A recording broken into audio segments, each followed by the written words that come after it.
Nous allons laisser la parole à l'archevêque président de la plateforme des confessions religieuses. J'ai cité l'archevêque Ejiba Yamapi. Nous vous invitons, cher archevêque.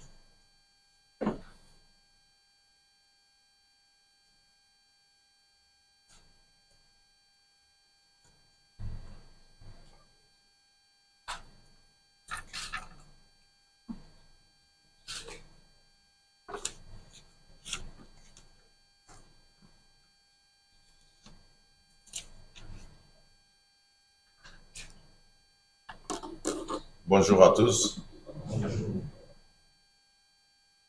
Je suis très heureux de vous voir répondre à notre invitation. Et nous sommes la plateforme des confessions religieuses.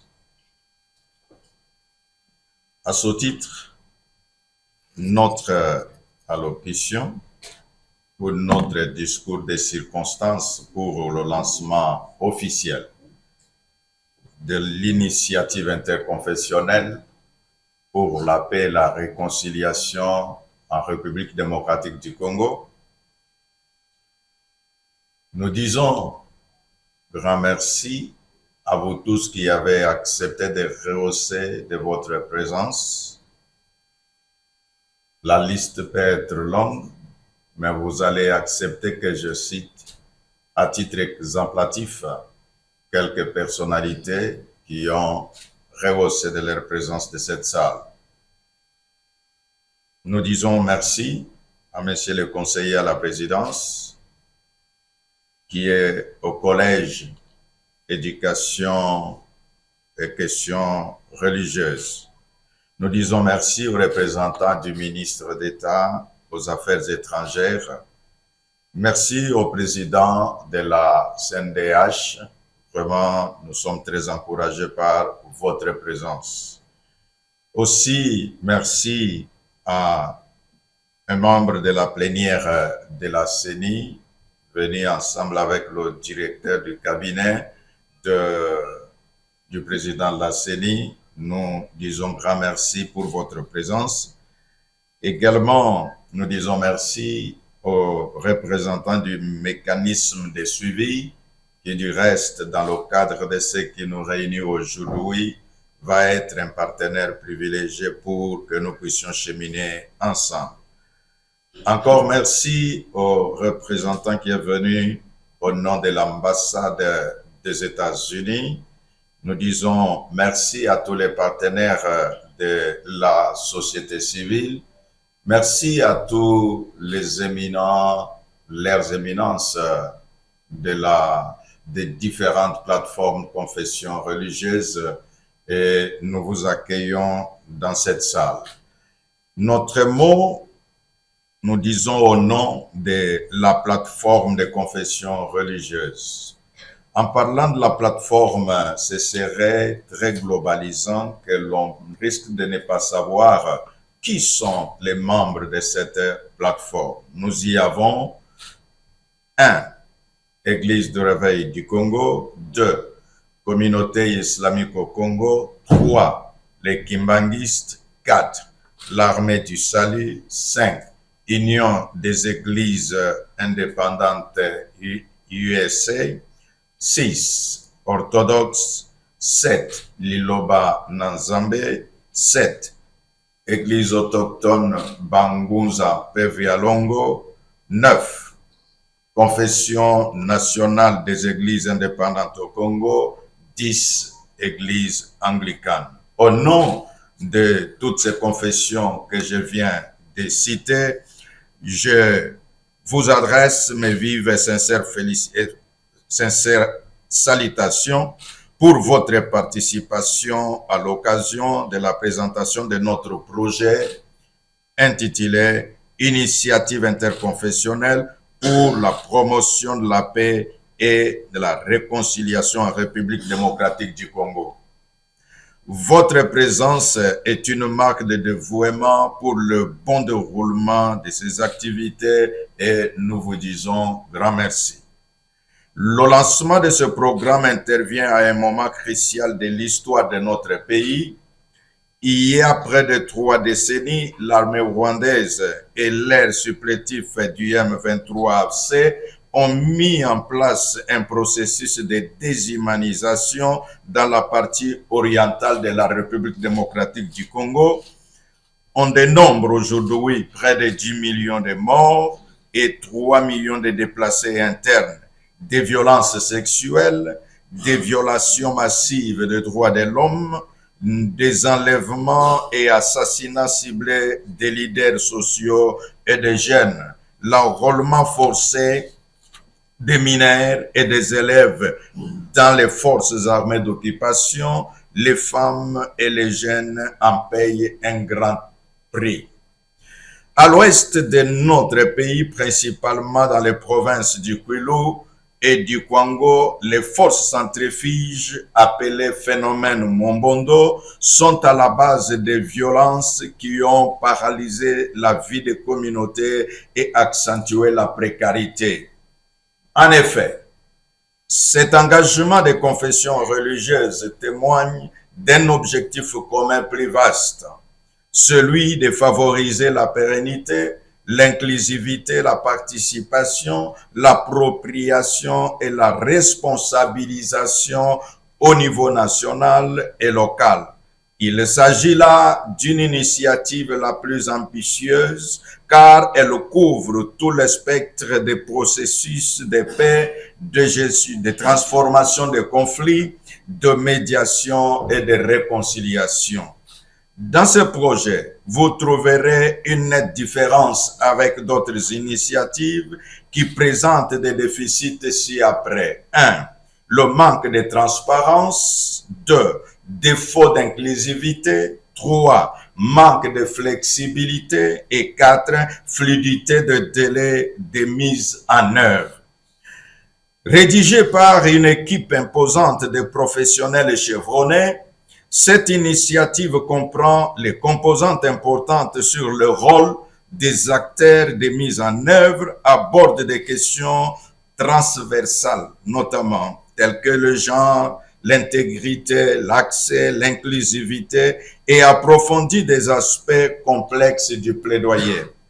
Dès lors, ces actions permettront de renforcer les compétences et la confiance des acteurs clés au processus de médiation, de mieux faire connaître les outils et les ressources disponibles nécessaires pour construire et maintenir une culture de paix pérenne, de développer un réseau d'appui de mise en œuvre et encourager une culture de partage de l'information et des expériences et enfin, promouvoir les standards internationalement reconnus de promotion de paix en tenant compte des spécificités et de réalités de notre pays.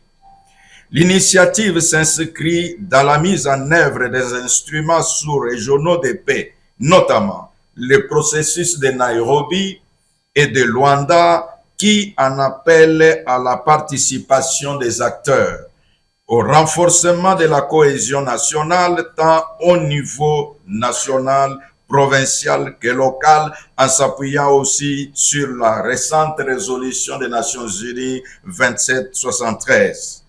Les confessions religieuses en République démocratique du Congo ont servi de modèle dans la promotion de la culture de la paix, au vouloir vivre collectif, ceci manifesté à travers les enseignements, les prédications diverses qui ont toujours pris la forme d'un appel au vouloir vivre ensemble, à l'amour, au pardon et à l'obéissance à l'autorité, au sens profond du bien commun et du bien-être ainsi qu'à la reconnaissance du tort ou du mal causé à autrui. Distingués invités à vos titres et qualités, l'initiative que nous allons devoir mettre en œuvre exigera de notre part le respect d'un code de conduite de sorte que, confrontés à notre démarche pédagogique et à notre environnement actuel, permettra à chaque citoyenne et chaque citoyen, au niveau de un niveau de responsabilité où il se trouve, de contribuer positivement à ce défi de la paix et de la réconciliation, gage du développement durable. Elle a été conçue pour remplir une double fonction. D'une part, promouvoir au sein de nos communautés la compréhension des concepts de paix, de plaidoyer et de réconciliation, à s'y engager et à les améliorer. Et d'autre part, promouvoir au niveau des parties au conflit la compréhension des intérêts. Cette initiative prépare les Congolaises et Congolais à privilégier la non-violence en cas de toute confrontation. Le tout à travers un éventail d'activités de renforcement de capacités, de sensibilisation ciblée et de production d'outils et supports à même de fournir les habiletés requises pour atteindre nos objectifs. La méthodologie d'usage combine les techniques participatives de formation des adultes avec une approche distinctive fondée sur les valeurs et les supports offrant une gamme d'activités conçues pour transmettre les messages clairement identifiés et atteindre le résultat précis. Distingués invités, chers compatriotes, nous avons chacune une fonction à remplir. Voilà pourquoi nous encourageons toutes les initiatives de paix pourvu que le peuple congolais s'en sorte gagnant. Nous saluons avec enthousiasme les victoires diplomatiques engagées par le gouvernement de la République sous l'impulsion de son Excellence, Monsieur le Président de la République, chef de l'État. C'est aussi l'occasion pour nous de remercier la communauté internationale. Nous citons le Conseil de sécurité des Nations Unies, les États-Unis d'Amérique, l'Union européenne, la Commission européenne, l'Allemagne, le Royaume de Belgique, la Grande-Bretagne pour leur élan de solidarité en faveur de la République démocratique du Congo. Nous voulons vivre réellement un pays où le droit à la paix est non seulement vécu, mais aussi édifié. Où tout le monde reconnaît l'importance de construire des valeurs à tous les niveaux. Un pays où les citoyens et citoyennes reconnaissent et valorisent le respect de l'autorité établie et des institutions démocratiques. Voilà pourquoi nous vous recommandons de vous approprier, d'appuyer et de valoriser l'initiative interconfessionnelle pour la promotion de la paix et de la réconciliation en République démocratique du Congo qui se veut inclusive, transparente et dont le processus de mise en œuvre est clairement établi. C'est là que nous disons que Dieu bénisse la République démocratique du Congo, que Dieu bénisse le président de la République, que Dieu bénisse les institutions de la République, que Dieu bénisse le peuple congolais. Je vous remercie.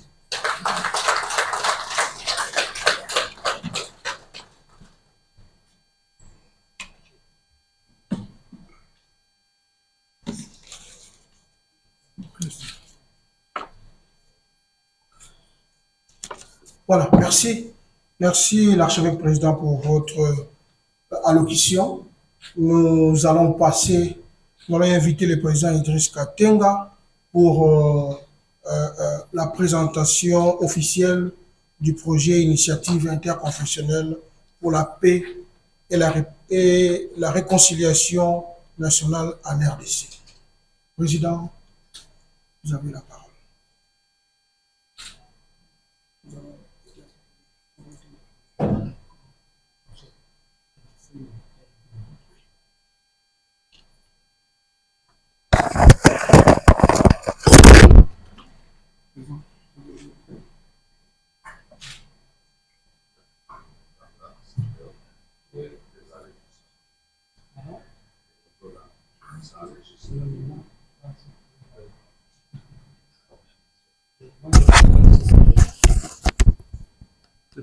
Merci.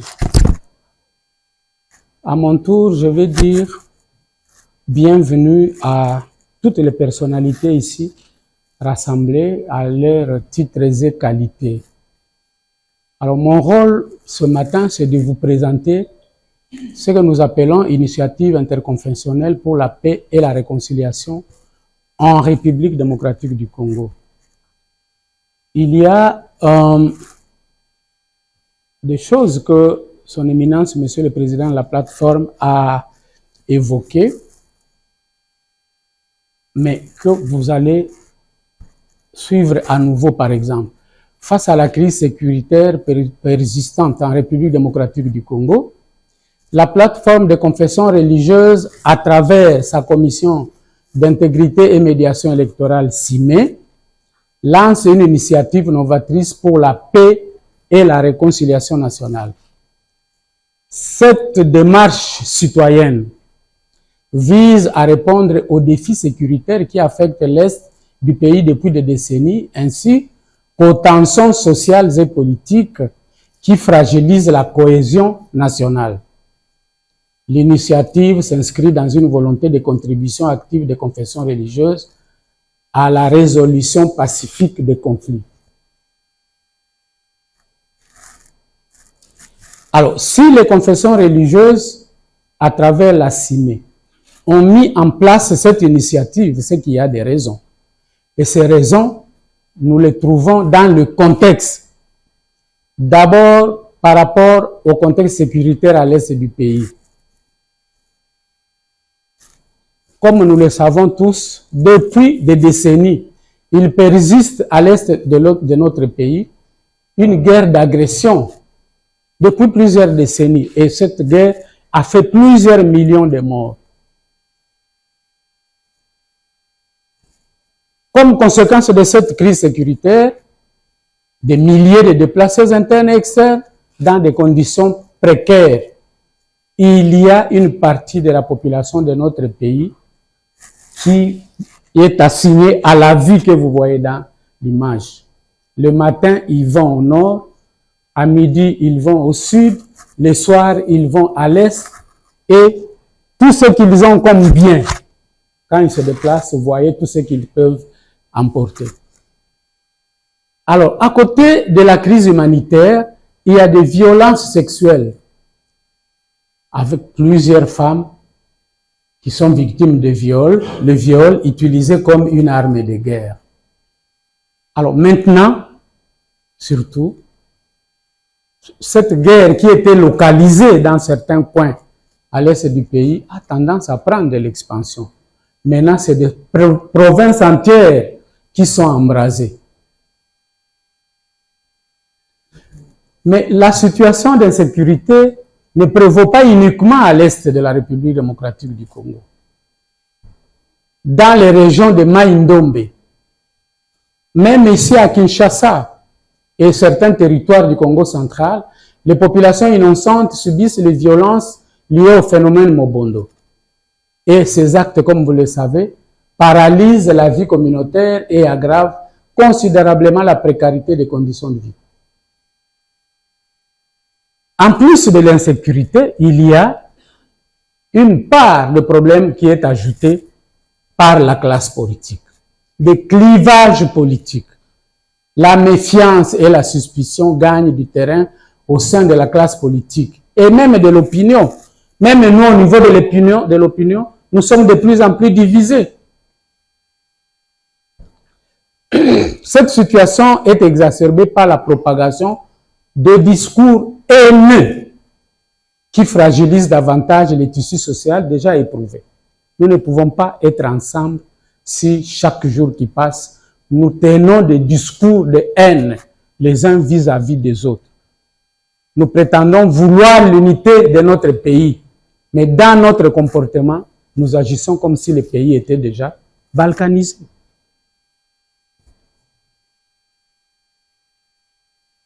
Alors, dans le même contexte, nous observons le piétinement des processus de paix existants.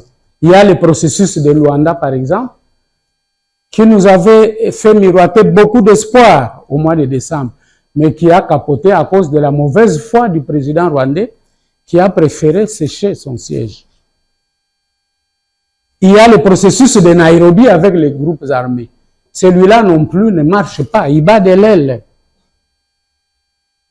En ce qui concerne la réconciliation nationale, où sont les initiatives pour mettre les Congolais ensemble? Vous savez, les Congolais s'étaient retrouvés à Sun City après de guerres atroces parce que c'était plusieurs fronts. Ils se sont réconciliés, ils ont fait des compromis politiques, mais ils n'ont fait aucun effort pour réconcilier le peuple entre lui-même. Et pour cela, nous vivons des guerres à répétition.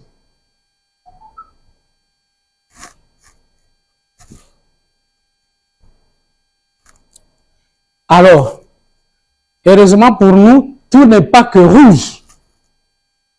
Une seule lueur d'espoir, en tout cas, ce sont les succès diplomatiques indéniables et récents, lesquels ont réussi comme jamais auparavant à placer la RDC au centre du débat global, attirant l'attention de la communauté internationale sur le pays.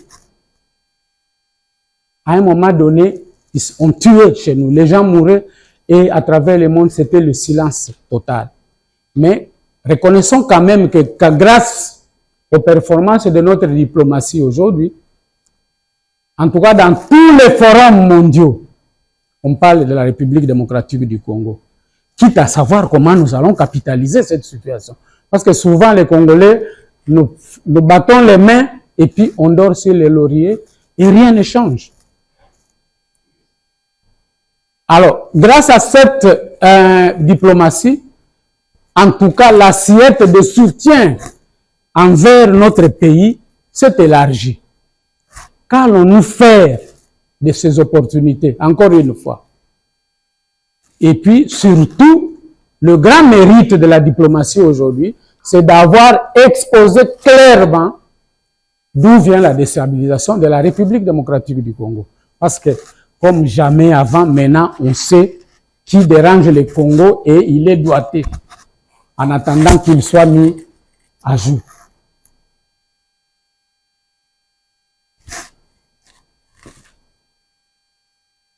Alors, vous voyez que dans cette situation, il y a des urgences qui sont nécessaires aujourd'hui. D'abord, disons que nous avons besoin de capitaliser tous ces succès diplomatiques. Mais en même temps, nous avons besoin de réconciliation. Parce que la diplomatie, c'est vis-à-vis de nos voisins qui nous font la guerre injustement. Mais au niveau interne, nous n'avons pas résolu les problèmes. Parce qu'à l'interne, nous avons besoin d'une paix durable. Et c'est ça l'objectif final pour les Congolais. Nous avons besoin de réconciliation nationale. Et la réconciliation nationale, c'est l'étape essentielle, souvent négligée dans tous les compromis que nous réalisons. Mais pour y arriver, il faut savoir colmater les factures internes. Il y a trop de factures internes. Des factures politiques. Et aujourd'hui, de plus en plus, il y a la montée des factures même ethniques, des factures régionales. Nous devons agir. Parce que si nous essayons de régler ces factures, nous allons prévenir des attaques suivantes. Nous savons que la guerre avec le Rwanda prendra fin un jour. Que ce soit militairement ou diplomatiquement. Mais faisons en sorte qu'à l'interne, les factures qui existent soient résorbées.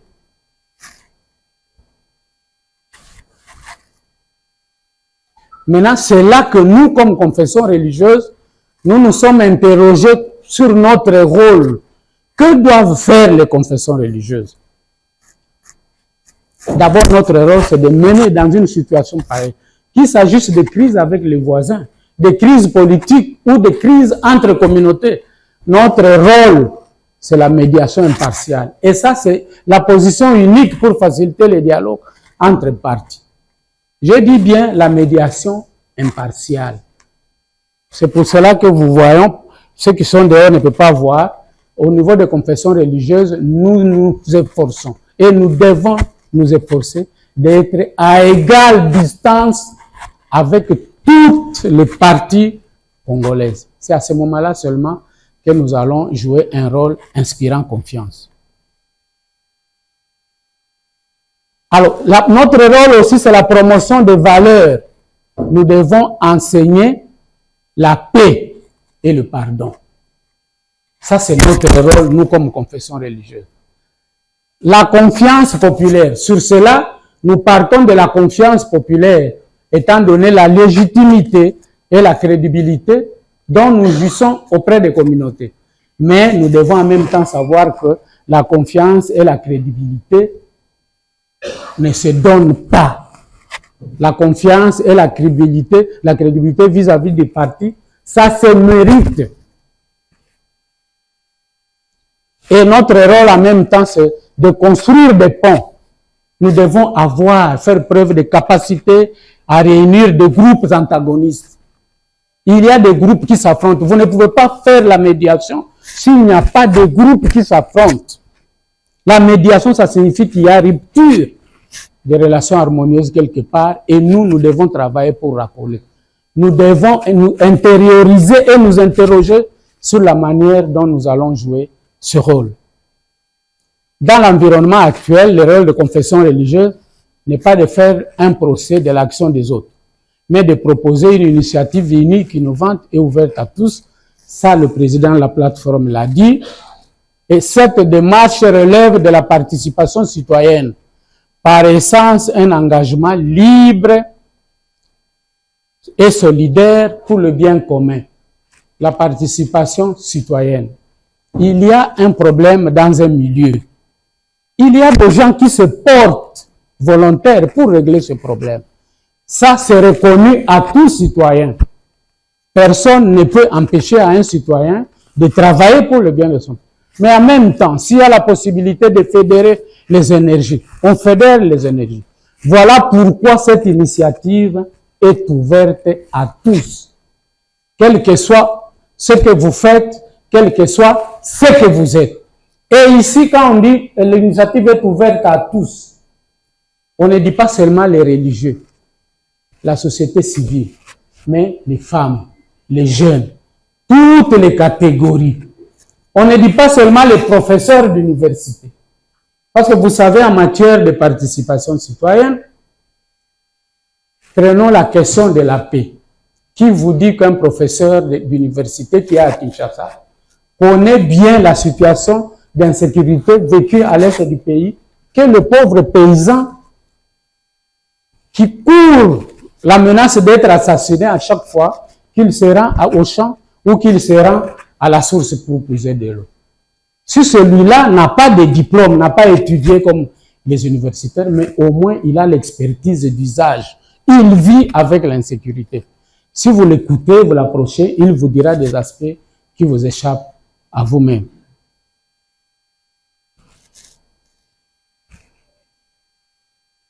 Alors, les objectifs de l'initiative. L'objectif, de manière globale, l'initiative est une contribution aux efforts visant le retour à la paix et à la cohésion nationale. Une contribution. Ça signifie quoi une contribution? Parce qu'au niveau des confessions religieuses, on n'a pas la prétention d'être les seuls à vouloir le retour de paix à notre pays. Si nous travaillons, il y a d'autres personnes qui travaillent. Et comme nous avons dit, nous sommes dans un espace de liberté. Chaque initiative est la bienvenue. Mais nous, d'après notre propre point de vue, nous essayons d'apporter notre contribution. Alors, pour cela, nous allons passer par quelques étapes ou quelques objectifs spécifiques.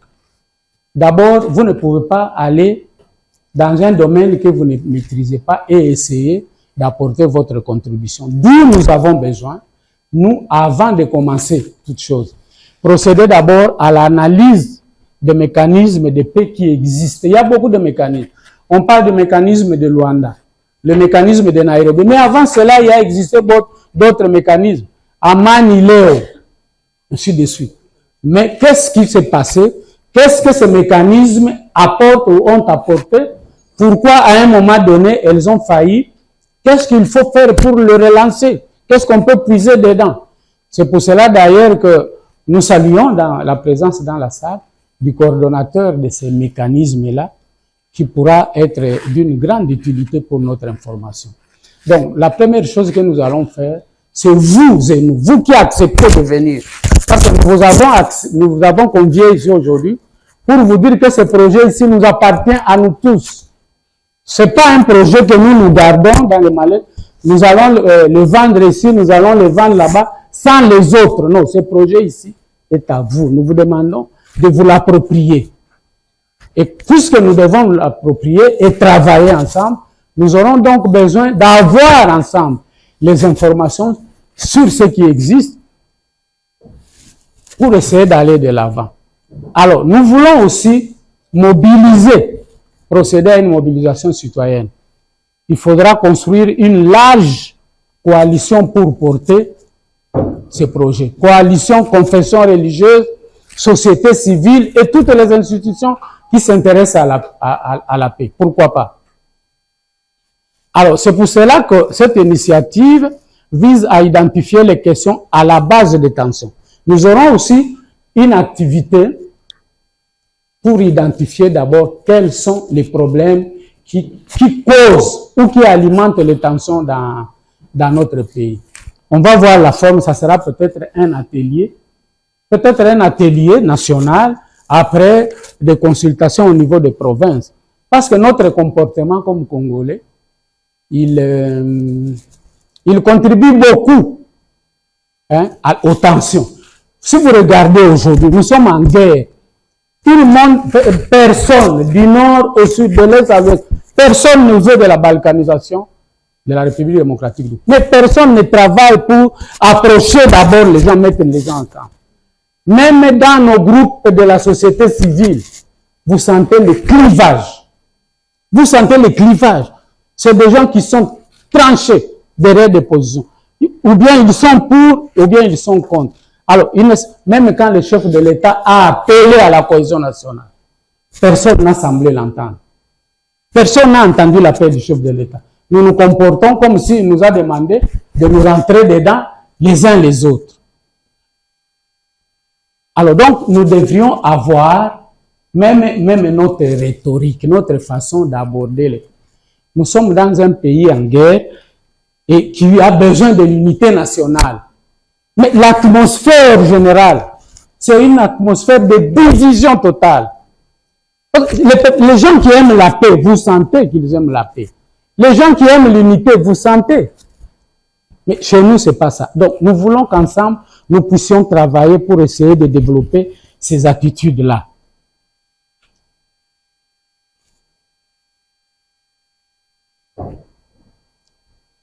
Alors, donc, nous avons parlé de l'évaluation des mécanismes et ça sera une analyse saute. Parce que nous aurons besoin de dégager les points forts, les points faibles, les opportunités et les menaces pour essayer de créer notre position qui nous poussera de l'avant. Alors, pour cela, nous allons organiser d'abord des ateliers provinciaux. Vous voyez, quand nous disons que nous sommes ouverts à tout le monde, c'est y compris aux provinces et même au niveau local. Et puis, à la fin, nous allons organiser un atelier national. Après cela, avant que d'aller sur le terrain, nous allons d'abord identifier des acteurs et personnalités clés pouvant efficacement contribuer à l'initiative de paix et réconciliation en tenant compte de leur expertise et de leur légitimité. Ça, c'est très important. Nous allons identifier avec vous, peut-être que certaines personnes qui sont dans la salle ici le sont tout simplement parce qu'elles sont déjà identifiées comme pouvant faire quelque chose. Mais comme nous avons dit, nous restons ouverts. C'est la participation citoyenne. Vous voulez, vous venez. Mais si vous avez des raisons, mais ici, nous voulons que tout se fasse en toute transparence. Alors, une fois nous aurons créé notre synergie, nous allons commencer la consultation avec les forces politiques. Parce que les forces politiques ont un grand rôle dans la pacification du pays. Après, nous allons aussi voir les partenaires stratégiques. Il y a des partenaires techniques et financiers, mais il y a des partenaires gouvernementaux, il y a toute une gamme de partenaires.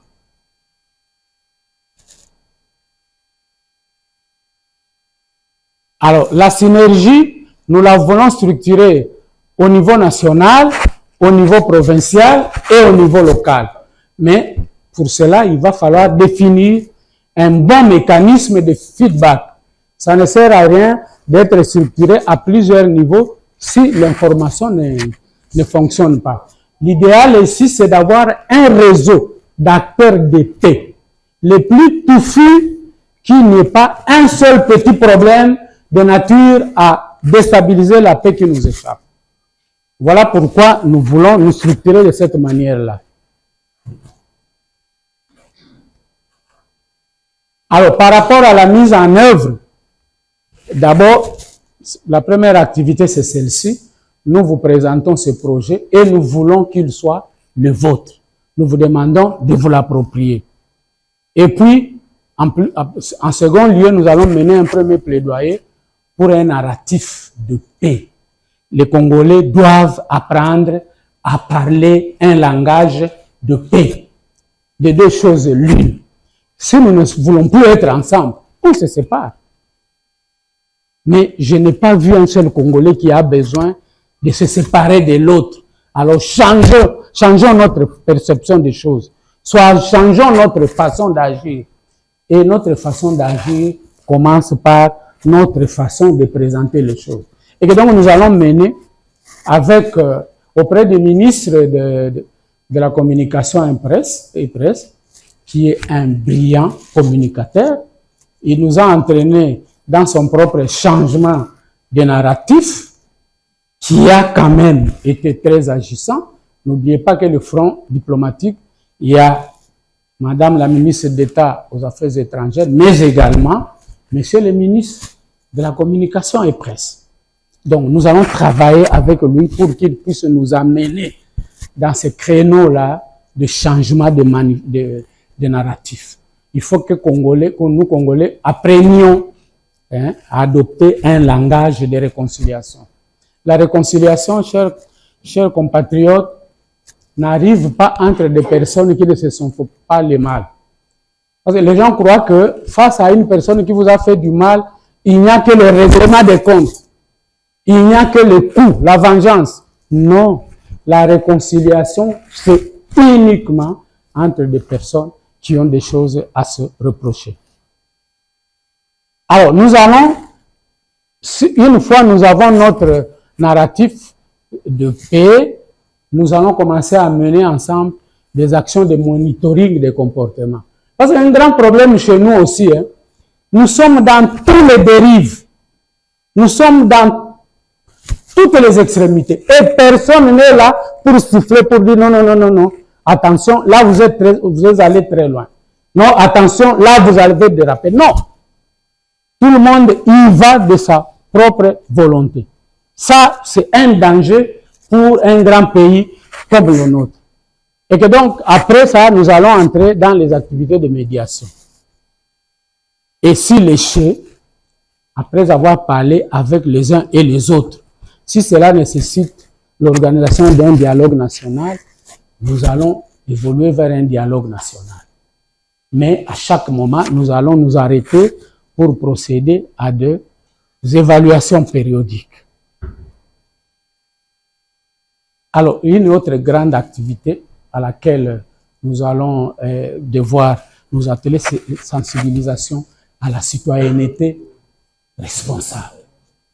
Le problème, c'est que chez nous, tout le monde fait selon sa volonté. On ne sait pas se gêner pour ne pas gêner les autres. Alors là, il va falloir disposer des outils.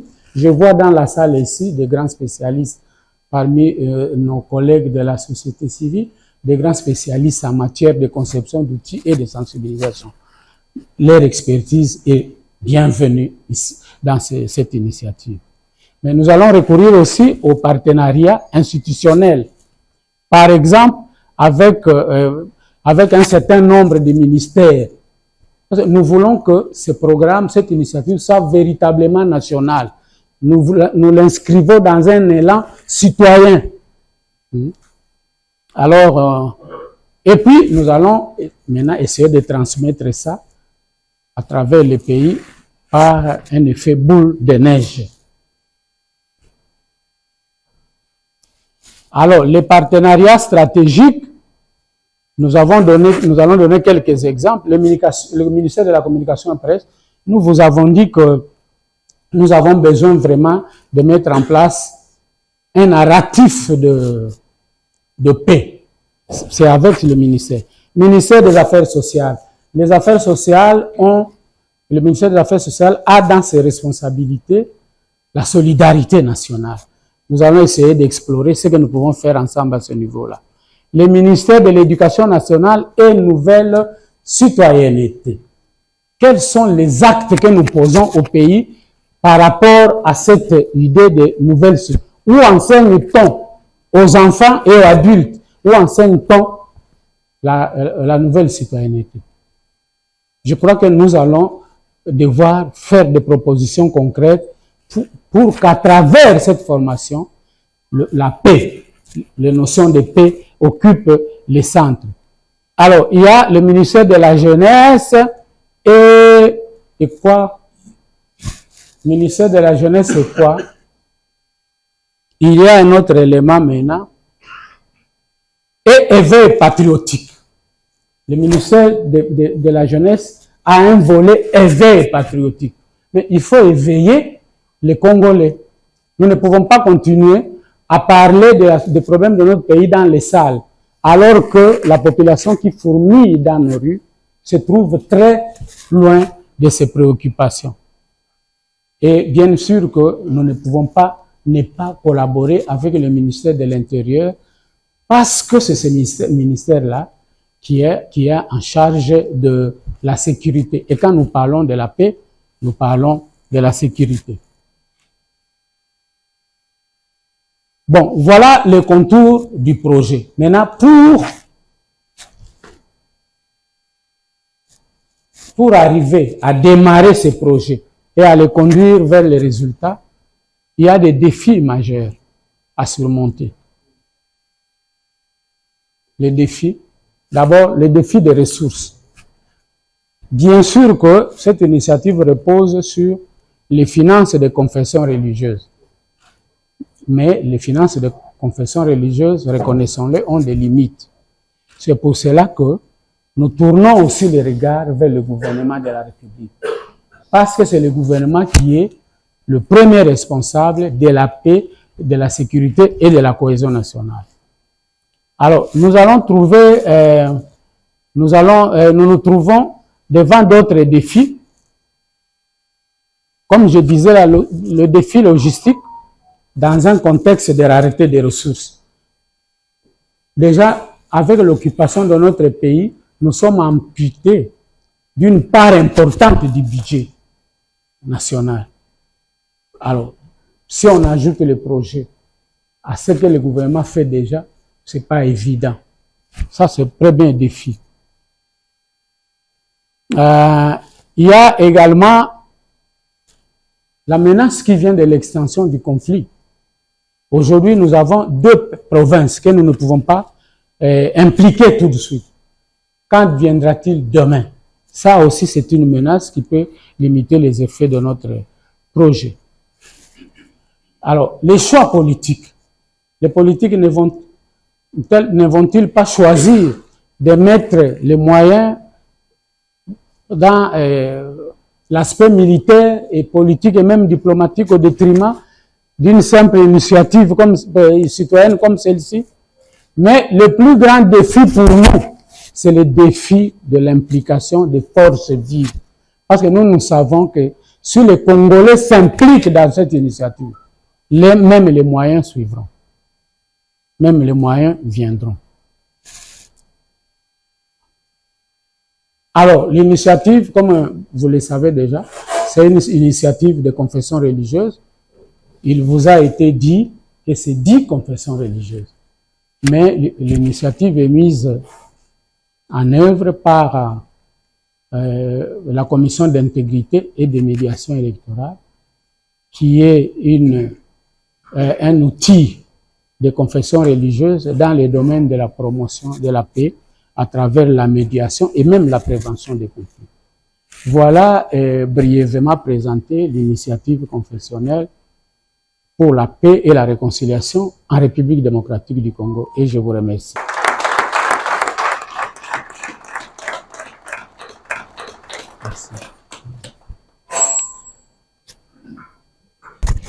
Merci. Merci, Président, pour cette brillante présentation du projet. Nous allons passer à un moment d'échange, questions-réponses. Nous allons recueillir les questions de journalistes. Et en deuxième étape, nous allons donner la parole à l'auditoire pour aussi s'il y a des préoccupations, des questions d'éclaircissement. Nous commençons par la première étape qui concerne le journaliste. Nous laissons la parole au président de la CNDH.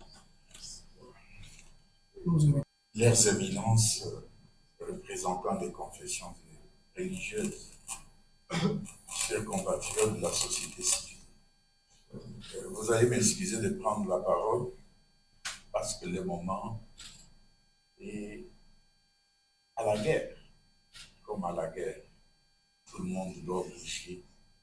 Et je suis très content en tant que président de la Commission nationale des droits de l'homme de vous savoir déjà debout, puisque nous poursuivons de très près pour cet engagement sociopolitique de nous tous, en tout cas pour les chapeaux, puisqu'ici je constate qu'il y a des personnalités, il y a l'expertise dans cette salle, puisqu'ensemble, nous nous sommes battus pour l'engagement sociopolitique du citoyen, de la citoyenne, et nous avons pris un bon élan qui nous a amené à l'intériorisation de la culture, la résolution des conflits, des gestions politiques et autres par les élections. Mais aujourd'hui, avec ce que nous vivons à l'Est, nous constatons que ce processus d'amélioration de notre culture, du vivre ensemble dans la paix, a pris un couteau sérieusement. Et je me dis, un président de la commission électorale indépendante qui prend des armes, c'est le monde à l'envers et soutenu. C'est le monde à l'envers. Nous allons nous questionner sur ce frein.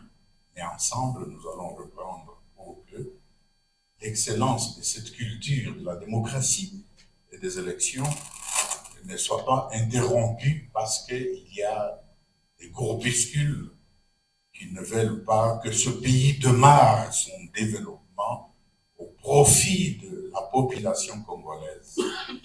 Voilà, si je vous ai demandé de m'exprimer, c'est pour vous féliciter, vous encourager et vous dire aussi que la Commission nationale des droits de l'homme, au-delà du front dans lequel elle se bat, le front, si vous voulez, judiciaire, pour apporter des preuves, pour apporter des personnes violentées, violées dans leurs droits, pour apporter, si vous voulez, les victimes directes et indirectes de ces conflits auprès des cours et tribunaux, en passant par les canaux indiqués, c'est-à-dire notre justice, par rapport, par exemple, à la Cour pénale internationale. Notre rôle avec vous tous, nous tous, c'est de sensibiliser, mobiliser les victimes, ceux-là qui sont touchés directement, indirectement, même non indirectement dans une certaine mesure, devant les cours et tribunaux. Nous sommes donc dans le front judiciaire, nous, de la CNDH, nous sommes également sur le front de la diplomatie en général, mais en particulier la diplomatie de droits de l'homme, mieux la diplomatie des valeurs de l'unité humaine. C'est pour cela, main dans la main, nous allons cheminer. Encore une fois, félicitations. Les portes de la CNDH vous restent ouvertes pour l'appel à témoins et le ficelage des dossiers que nous pourrions envoyer aux plus aptes que nous, qui sont la Cour, si vous voulez, la justice à travers la Cour de cassation, à travers la Haute Cour militaire, puisqu'en fait, ce sont ces organes, ces institutions qui seront habilitées à rencontrer le procureur de la CPI afin de bien ficeler nos dossiers à d'autres étapes. Je vous remercie.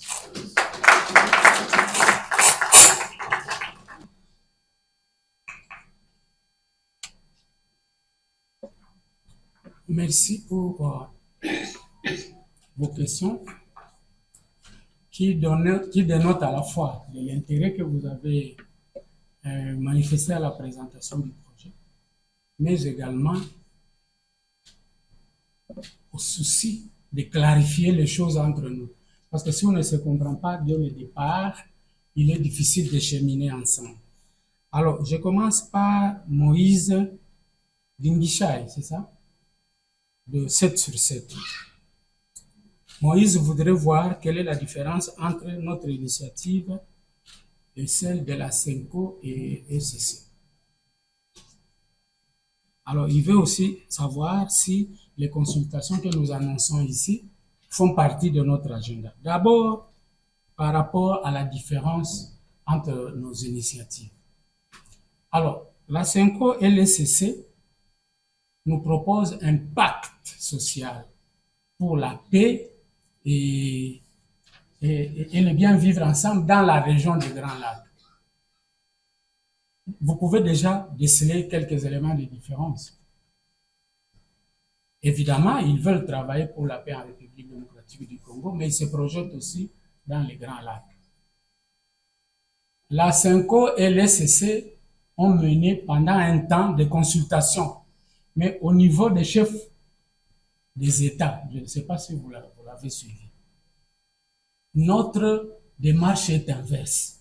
Nous voulons agir avec les citoyens, les Congolais d'abord. Vous savez, nous parlons de la guerre d'agression, mais l'agresseur vient d'être démasqué grâce à la diplomatie, comme nous avons dit. Mais avant tout ce temps, il se cachait derrière nos compatriotes qui sont dans les groupes armés.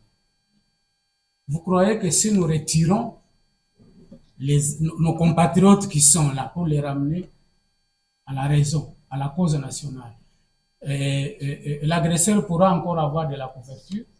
Bon, donc nous faisons modeste, mais nous voulons faire efficace.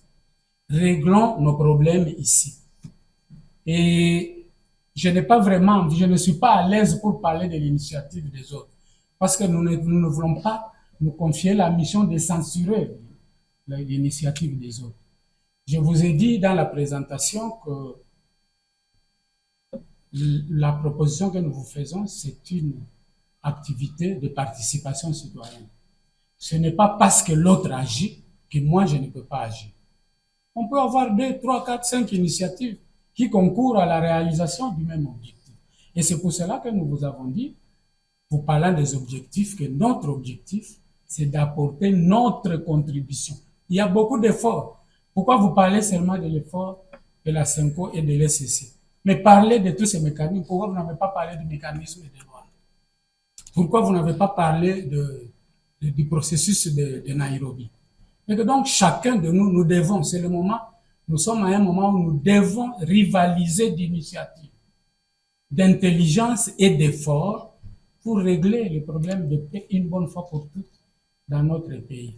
Donc, notre initiative n'a rien à voir avec l'initiative CENCO et CC.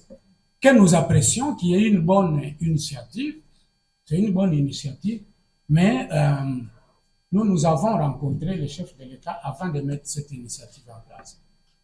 Le chef de l'État lui-même n'a pas rejeté cette initiative, mais il a demandé qu'elle soit inclusive. Mais après que le chef de l'État ait demandé qu'elle soit inclusive, ça fait plus d'un mois.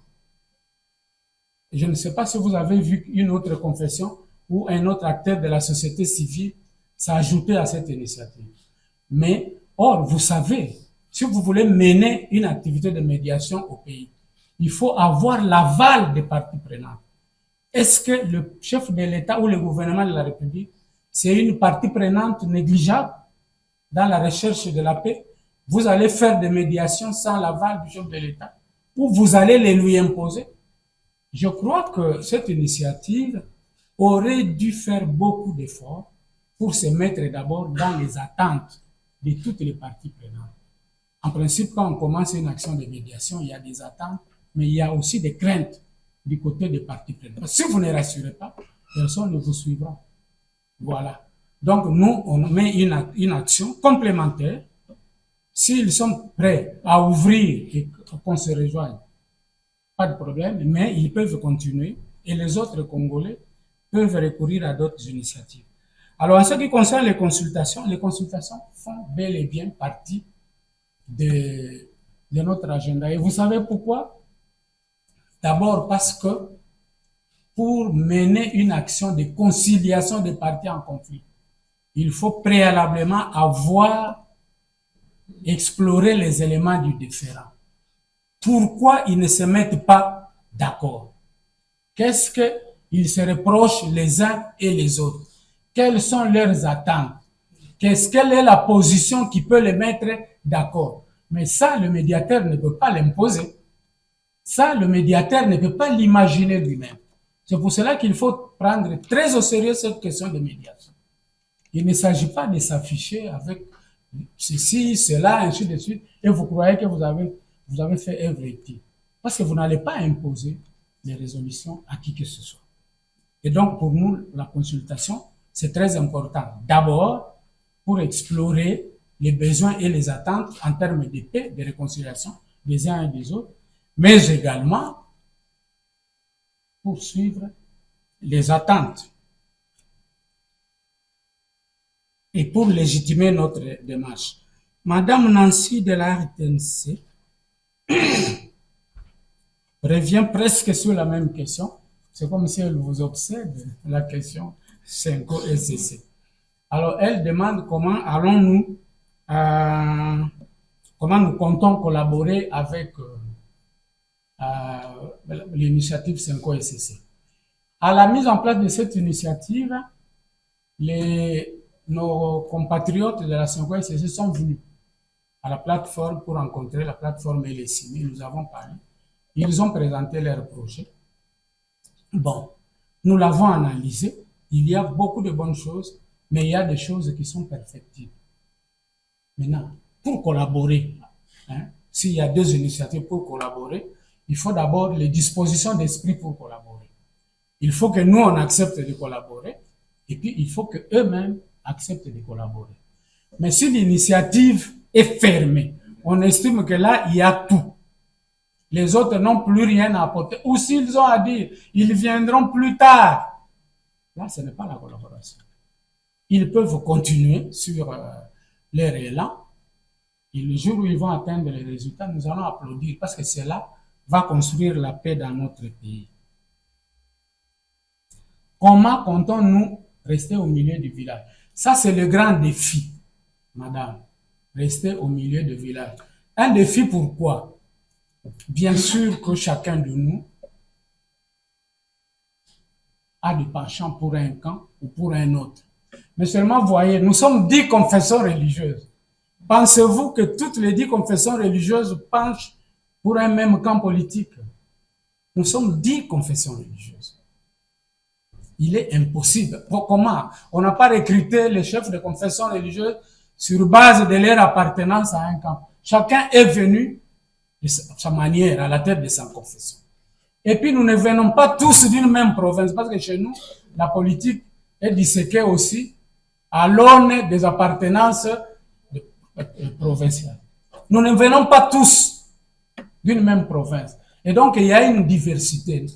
Assurez-vous que pour arriver à mettre en place une initiative comme celle-ci, les chefs des confessions religieuses se sont battus pour essayer, procéder à des arbitrages pour prendre une position unique. On vous a dit que l'initiative ici, dans les approches, l'initiative est impersonnelle et n'est au service de personne. Dans cette salle aujourd'hui, nous avons invité toutes les parties prenantes. Seules les personnes qui l'ont bien voulu sont dans la salle. Ceux qui ne sont pas venus, ils ont certainement des raisons, mais nous ne leur en voulons pas. Peut-être qu'ils vont se joindre à nous plus tard. Donc nous, déjà de par nature, de par la nature de la plateforme de confession religieuse, nous nous efforçons d'être au milieu. La nature nous impose d'être au milieu des villages. Mais il y a des choses, maintenant que nous avons pris en charge un projet comme celui-ci, nous allons continuer à affirmer. Parce que le grand problème en République démocratique du Congo, c'est qu'on juge souvent par des a priori. Souvent, on juge par des a priori. Ah, c'est elle qui est là, c'est qu'il est de ce bord-là. C'est elle qui est là, c'est qu'il est de ce côté-là. Ça, nous allons travailler. Et la meilleure façon pour nous de rendre notre initiative impersonnelle et neutre, c'est d'impliquer tout le monde. Madame, vous qui êtes de la presse, appelez tout le monde à rejoindre cette initiative et nous allons décider ensemble. Nous allons mettre en œuvre cette initiative ensemble. Il n'y a pas de choses qui vont se décider à côté, à l'insu des autres. Nous sommes, nous, une commission d'intégrité et de médiation électorale. L'intégrité, la définition, la plus simple définition de l'intégrité que je donne souvent, madame, c'est de dire, l'intégrité, c'est la capacité à faire la même chose quand vous êtes caché et quand vous êtes en public avec les gens. Eh bien, si ce que vous faites là, caché, c'est ce que vous faites en public, vous êtes intègre. Madame exprime aussi le risque de nous voir sortir de notre mission. Ah, ça, c'est une très bonne question parce qu'on dit déjà ça même de nos compatriotes catholiques, c'est qu'on dit ils font trop la politique, ainsi de suite. Madame, vous savez que la plupart des écoles où étudient nos enfants sont dans les mains des confessions religieuses. Est-ce que les confessions religieuses ont dévié de leur mission? Vous savez que nous avons beaucoup d'infrastructures de santé à travers le pays. Est-ce que nous avons dévié de notre mission? Allons-nous seulement dévier de notre mission parce que nous parlons de la paix? Mais cette paix-là, nous en avons besoin. Nous avons des gens dans nos églises. L'église ne peut pas ouvrir ses portes, madame, s'il n'y a pas de paix. Voilà pourquoi nous sommes les premiers consommateurs de la paix. Nous avons besoin de paix pour accomplir nos ministères respectifs. Alors, il y a Arnold Ndunda qui dit, allons-nous consulter, puisque nous parlons de consultation, allons-nous consulter le président, l'ancien président Joseph Kabila et les autres groupes armés. Je crois avoir déjà répondu à cette question quand j'ai dit que notre mission, c'est d'être au milieu des villages. S'il y a un conflit dans un pays, c'est qu'il y a des parties prenantes au conflit. Comment voulez-vous résoudre le problème si vous ne consultez pas les parties prenantes?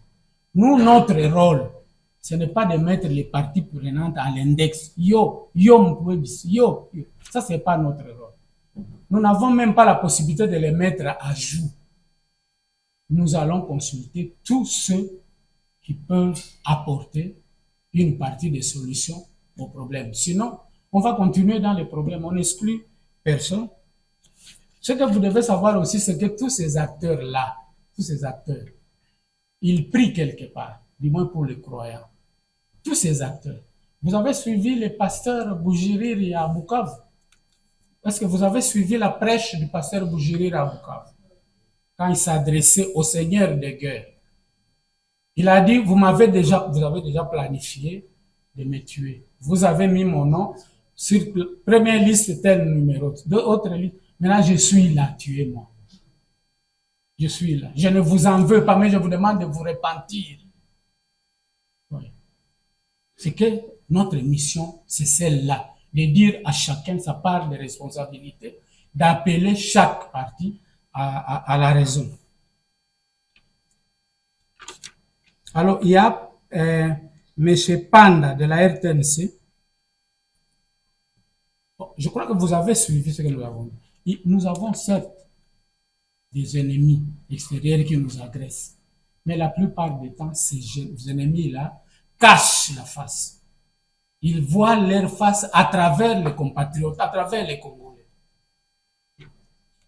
Ne pensez-vous pas qu'il est utile de dire à ces Congolais, arrêtez le jeu que vous faites.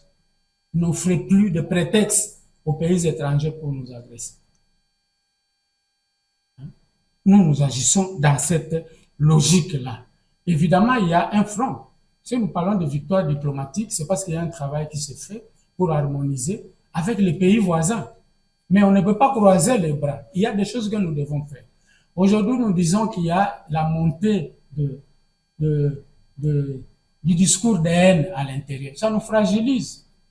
Et quand ça nous fragilise, tous ceux qui se sentent victimes, s'ils ne sont pas forts, capables de se venger eux-mêmes, ils vont chercher des alliés à côté. Et que donc, la stratégie doit être à la fois interne et externe. Donc, merci encore une fois pour les questions. Et en ce qui me concerne, je suis très satisfait de cette deuxième partie de questionnement, d'autant plus que ça vient de nous-mêmes pour la plupart. Alors, c'est à la fois un signe d'intériorisation et une quête de position. Alors, vous êtes les bienvenus. Je commence par le bishop Bravo Yoka. Bishop, ne faites pas la rébellion. Nous n'en avons pas fini avec Runig. Il est religieux comme il faut. Laissez-nous d'abord terminer avec Runig et puis nous allons voir comment acquérir votre propre rébellion. Mais vous avez pourtant dit des choses extrêmement pertinentes, mais qui nous concernent. Je crois qu'il y a beaucoup de questions que vous avez posées qui relèvent de notre réflexion à l'interne comme confession religieuse, sans nécessairement un lien avec l'initiative. Moi, je note, je crois que tous les chefs de confession qui sont là ont noté, et qu'il est de notre responsabilité d'y apporter des réponses. Parce que c'est très important. Vous avez souligné que le pays a été dédié à Dieu. Mais dans le fonctionnement, qu'est-ce qui se passe-t-il? Qu'est-ce qui se passe-t-il? Est-ce que vraiment il fonctionne comme un pays dédié à Dieu? Parce que Dieu a son personnel au pays. Quel rôle joue-t-il? Très bien. Maintenant, je vois le professeur Carlos. J'ai perçu une interpellation. C'est comme si, quelque part, il nous disait, mais est-ce que nous avons les moyens de notre action? Et les moyens ici, je ne les vois pas seulement comme financiers, même les ressources mentales. C'est comme si il nous disait, mais pourquoi nous avons attendu que Goma tombe pour commencer à agir? Ces gens-là ont cheminé pendant 3 ans. Et nous, qu'est-ce que nous avons fait? Et il a ajouté cette dimension. Si nous étions assis sur notre pouvoir spirituel, pourquoi n'avoir pas dit au chef de l'État, il faut négocier maintenant? Et à Nanga, il faut arrêter maintenant. Je crois que c'était ça. Bon, il vaut mieux tard que jamais, professeur Carlos. Les chefs de l'État, nous avons écrit un contexte. Et nous avons trouvé effectivement qu'il n'y a pas beaucoup d'initiatives que nous avons menées depuis 3 ans. Voilà pourquoi cette initiative arrive. Bien sûr qu'en venant en retard, il va avoir des difficultés à démarrer que s'il avait été initié, il avait été pris plus tôt. Ça, c'est compris. Croyez-vous réussir avec la seule spiritualité? Cette question-là, elle mérite une réponse. Moi, je vais demander seulement aux chefs de confession religieuse de se la poser, professeur Carlos. Et si un jour ils ont une réponse, je vais vous la transmettre.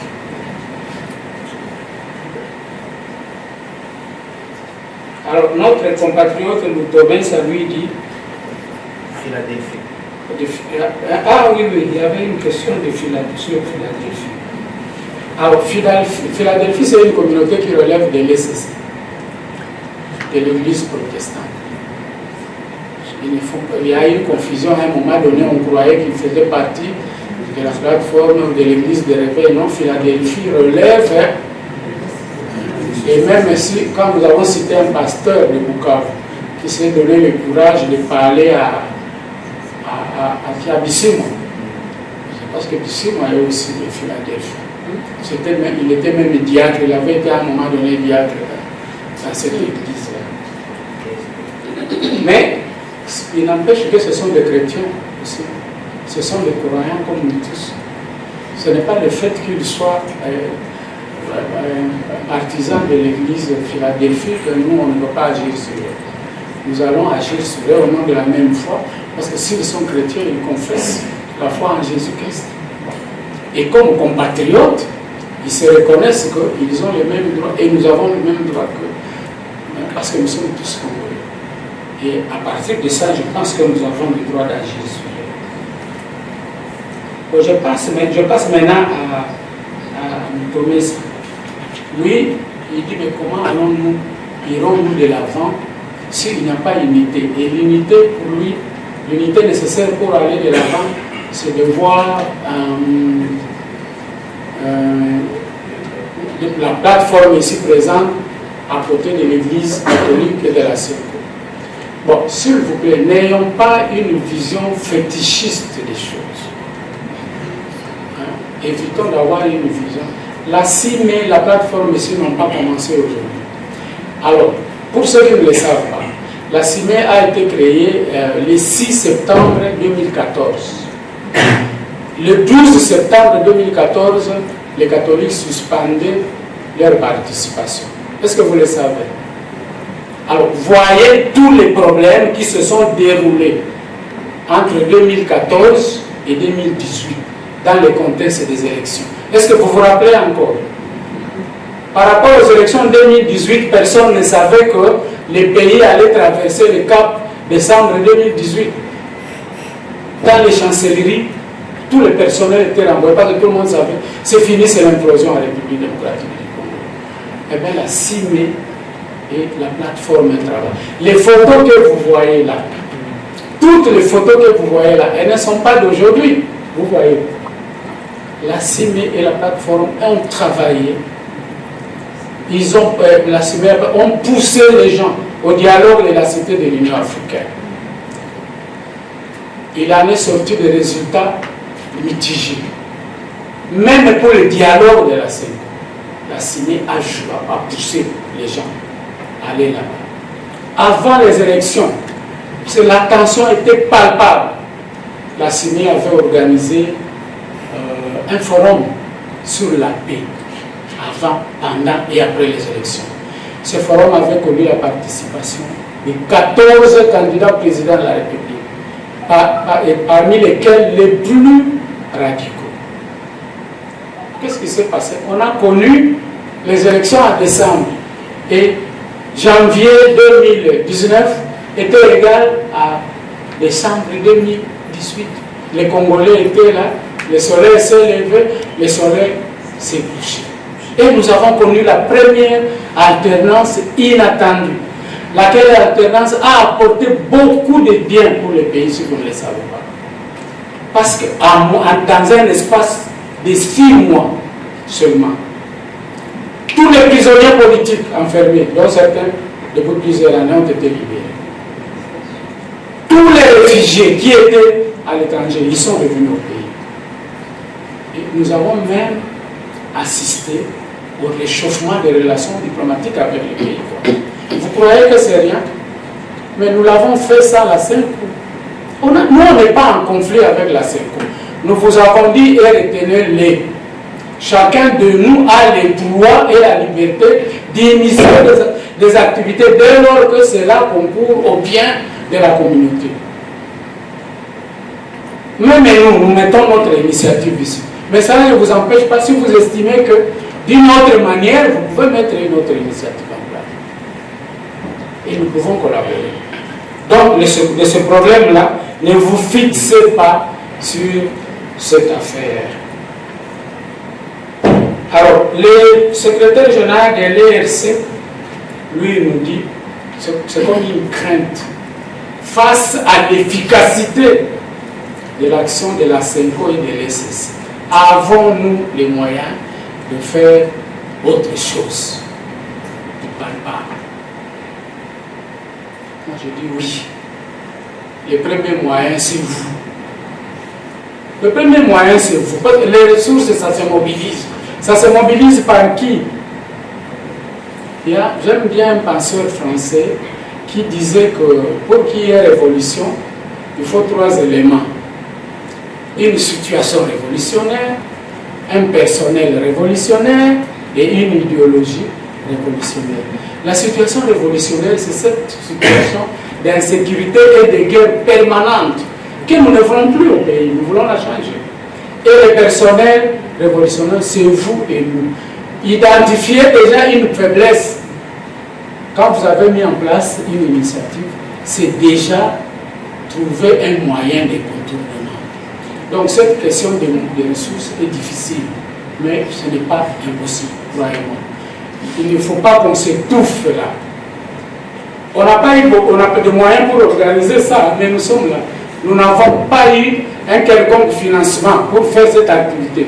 Ni de l'État, ni d'un quelconque partenaire extérieur. Personne n'a gagné. Mais pourtant, nous sommes là. Et nous croyons que nous avons beaucoup gagné parce que nous nous sommes parlé. Vous avez souligné des observations qui sont extrêmement utiles et que nous allons intégrer dans nos approches pour aller de l'avant. Et que donc, la question des moyens se pose oui, mais les moyens, il faut les mobiliser. Sachez d'abord ce que vous voulez faire, et puis demandez-vous de combien avez-vous besoin pour le faire, et puis après vous allez vous interroger où allez-vous trouver ces moyens. C'est comme ça, sinon vous inhibez votre propre. Alors vous vous interrogez aussi comment allons-nous jouer à l'impartialité avec les moyens de l'État. Ça c'est aussi une question. Alors, ce que les gens oublient, c'est que dans la Constitution, il y a un article, c'est l'article 37. Il dit l'État collabore avec les organisations comme les nôtres qui travaillent dans les domaines précis, des peines, de l'éducation, ainsi de suite. Et donc, c'est un droit. Si l'État prend les moyens, met à votre disposition, ce n'est pas une corruption.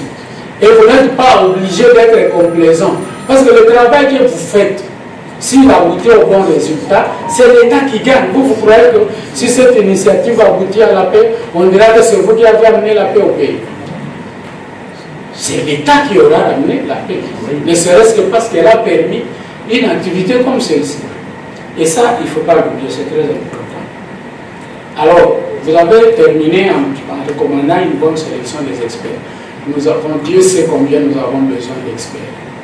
Nous avons vraiment besoin d'experts et c'est pour cela que cette initiative est ouverte à tout le monde. C'est pour justement avoir les ressources. Nous savons que chacun de nous peut contribuer à quelque niveau que ce soit. Mais nous avons besoin des gens qui vont contribuer au niveau de la conception, au niveau de la mise en œuvre du programme, au niveau de la communication et à tous les niveaux.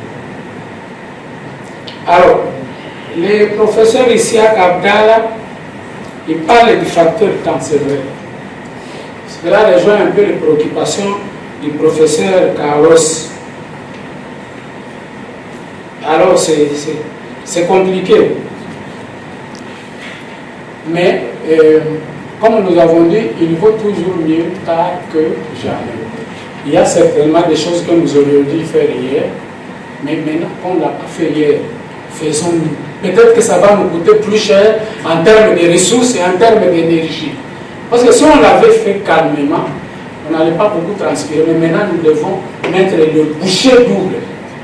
Parce que maintenant, notre crainte, c'est de voir les autres progresser. Parce que plus ils progressent, plus ils mettent la barre très haut dans leurs exigences, et plus cela nous fragilise.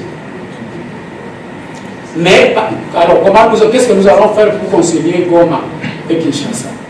Alors, une initiative de bons offices n'a ni armes, ni police, ni prison. Nous, on parle. Nous menons le plaidoyer, nous menons la médiation. Par moment, nous négocions avec eux, mais l'objectif, c'est d'aller, de les amener vers la convergence. Madame Thérèse, elle s'inquiète du fait qu'il y a beaucoup d'activités. Mais comment on va faire dans un contexte de temps limité? Tout le monde a dit ici que nous n'avons plus de temps. Madame, il y a des activités que nous pouvons mener de front. Il y a des activités qui ne peuvent pas attendre. Nous pouvons mener 2, 3, 4 activités au même moment. Le projet est ainsi conçu. Alors, le bourgmestre honoraire Abdoul a soulevé une question très pertinente en nous disant que dans la hiérarchie des lois, les textes internationaux passent avant les lois internes, ce qui est vrai.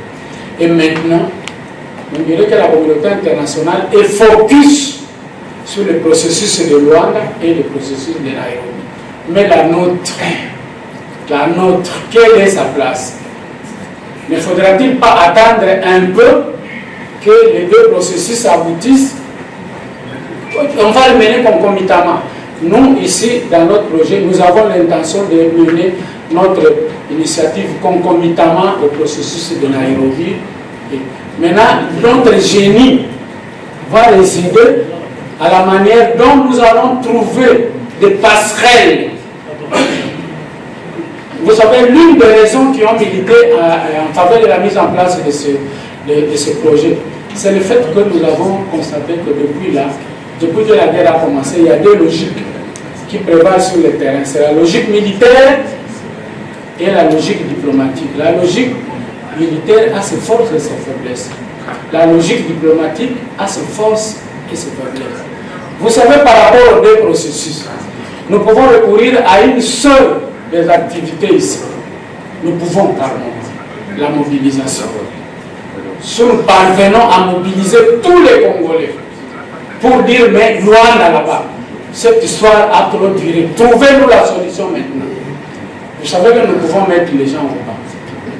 Ne serait-ce que cette activité. Donc il y a beaucoup de mécanismes. Les activités ici, il y en a qui sont à prendre séparément sans les autres.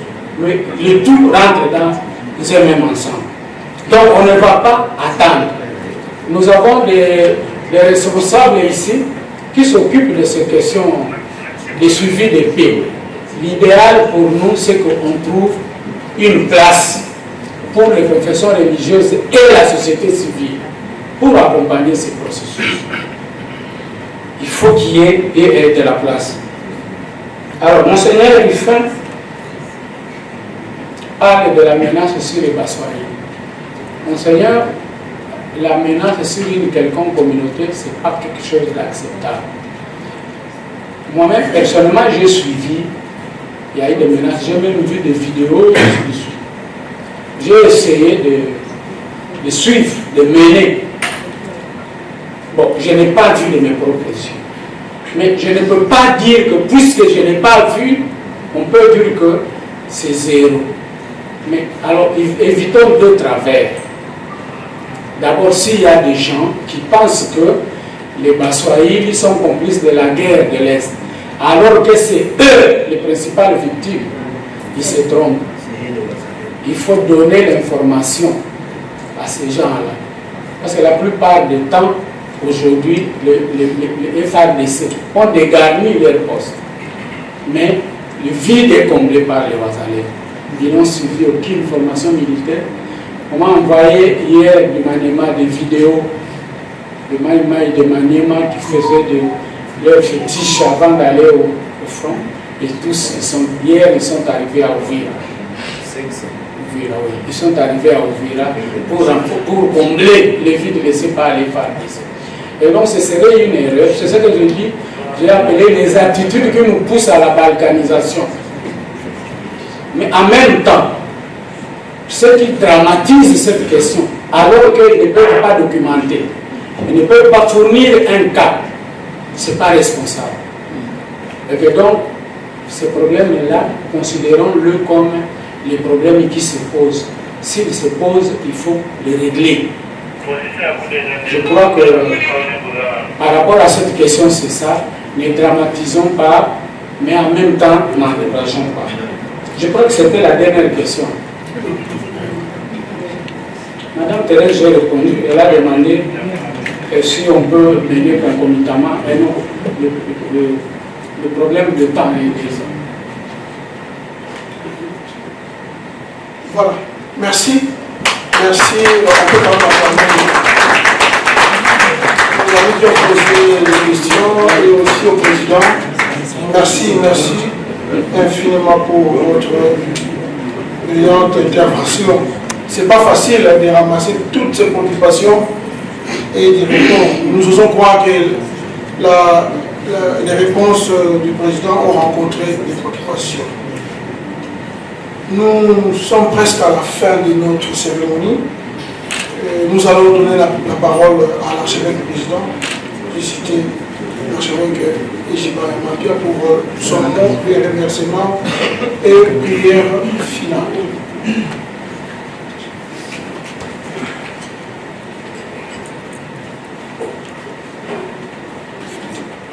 Mesdames et messieurs, les éminences,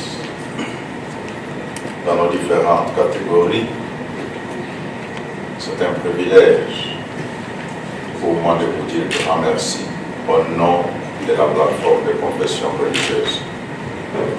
Toutes ces préoccupations, nous pouvons vous rassurer que nous comptons sur vous et que la grande richesse, les grands moyens, c'est d'abord les hommes que vous êtes, que vous représentez. Et pour l'instant, les étapes qui viendront, vous les saurez certainement. Comme disait le président des CIME tout à l'heure, que sans financement extraordinaire, nous sommes là. Et le point de presse a eu lieu. C'est aussi la possibilité de vous dire, demain, le lendemain ou dans les jours qui viennent, vous serez informés de la suite, de la continuité de l'initiative. Parce que nous sommes au terme de ce point de presse. Je dis merci aux amis de la presse qui ont rendu ou qui vont rendre ce message audible là où nous ne pourrions pas continuer. Je ne peux pas manquer aussi de dire merci au ministre de la Communication qui a envoyé quelques-uns des éléments pour s'associer à nous et rendre la communication encore un peu plus accessible à plusieurs. Parce que nous voulons clôturer, ma demande est que nous puissions nous lever et partant de là, nous allons prononcer une brève prière.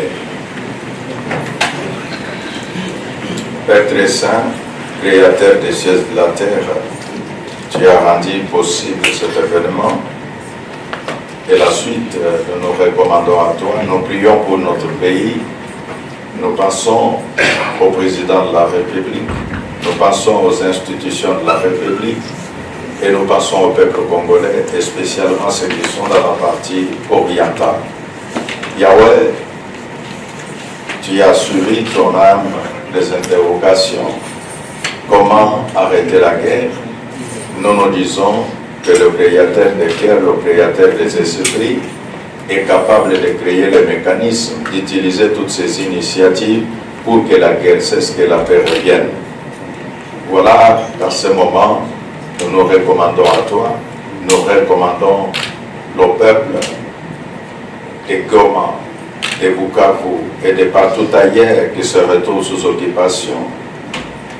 Que tu puisses, oh Dieu, répondre à toutes ces prières pour que la paix revienne, la paix et encore la paix. Reçois honneur comme Créateur. Au nom de Jésus. Amen. Il y a une nouvelle, ça veut dire la première peut avoir connu des déficits. C'est pourquoi nous avons mis cette initiative intitulée Initiative interconfessionnelle pour la paix et la réconciliation. Ce sont ces raisons qui font que la nôtre voit le temps, l'urgence et ce qu'il faut faire pour apporter la paix en République démocratique du Congo. Concrètement, c'est sensibiliser la population à la culture de la paix. Dans les faits, c'est aussi parler aux acteurs dans tous les secteurs, secteur politique, secteur social, pour montrer l'importance que nous devons la cohésion nationale. Nous n'avons qu'une seule patrie, un seul pays, et donc nous devons travailler pour sa survie. Et la paix, c'est l'ingrédient nécessaire pour un développement durable. Bon, nous ne parlons pas de ce que font les autres, nous parlons de ce que nous allons faire. Voilà ce qui nous intéresse pour l'instant. Il n'y a aucune rivalité, mais il peut y avoir complémentarité pourvu que le peuple congolais en soit gagnant. Voilà ce qui nous motive. Ce n'est pas une rivalité d'un camp contre l'autre, mais nous nous présentons une initiative inclusive, une initiative transparente, une initiative qui tient compte des facteurs temps dans ce que nous faisons. Nous disons que ceux qui peuvent être partie prenante à la paix, ceux qui peuvent contribuer à la paix seront consultés parce que nous avons besoin de la cohésion nationale pour vaincre la guerre et pour que notre peuple soit uni. Donc tous les Congolais seront consultés. Les chances de réussite, c'est d'abord notre détermination. Les chances de réussite, c'est notre volonté de fédérer avec les autres parce que l'unité est le facteur important pour accomplir ce qu'on peut dire, les choses difficiles, mais qui deviennent faciles à accomplir.